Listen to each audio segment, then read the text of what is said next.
আসসালামু আলাইকুম। সকাল সকালে ছাদে উঠে পড়লাম। উঠে মনে করলাম যে দেখি তো আমার থাই মাধুরী পেয়ারাটা পেকে গেছে নাকি। পাড়তে আসলাম যাতে হলুদ না হয়ে যায়। তারপরে আমি গাছের থেকে পেরে নিলাম যে দেখি পেয়ারাটা খাওয়া যাবে কি না। হ্যাঁ, সুন্দরভাবে আমার মাশাআল্লাহ পেয়ারাটা হয়েছে। আমি এরকমই চাইছিলাম যে এরকম হলে আমি পেয়ারাটা খাবো।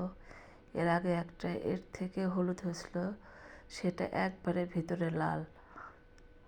কিন্তু এটা যে কী রকম হবে আমি বুঝতে পারতেছি না।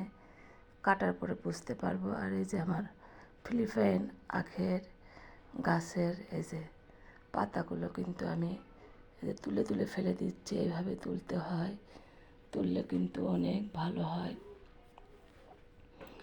গাছগুলো অনেক মোটা হয়, হেলদি হয়, দেখতে অনেক ভালো লাগে।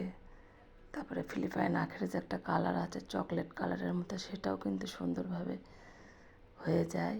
এই যে এখান থেকে আবার ওই পাশে আমি যাব, যেহেতু আমার ছাদ বাগানে অনেক গাছ, ওই জন্য করে আমি যে পাশে যাচ্ছি। যে আমার এখানে বেদেনা গাছ আছে, সেখানে আমি আপনাদেরকে বেদেনাগুলো দেখাবো। এই গাছটায় আমার অনেক ছেলে ফুল আসছিল, সেগুলো ঝরে পড়ে আবার নতুন করে মেয়ে ফুল আসছে। মাশাআল্লাহ, দেখে অনেক ভালো লাগলো। এই যে এ পাশটা অনেকগুলো বড় বড় হয়েছিল, কিন্তু বর্ষার কারণে পচে গেলো, আর আমরা বেঁধে রাখছিলাম, ওই কারণেও হতে পারে। এই যে ভিতরেও হয়েছে, কিন্তু এগুলো আমরা এখন আর বেঁধে রাখবো না। দেখি এখন কিভাবে হয়, কারণ আমি তো এর আগে কখনো এভাবে করিনি। আমি হলো নতুন বাগানি।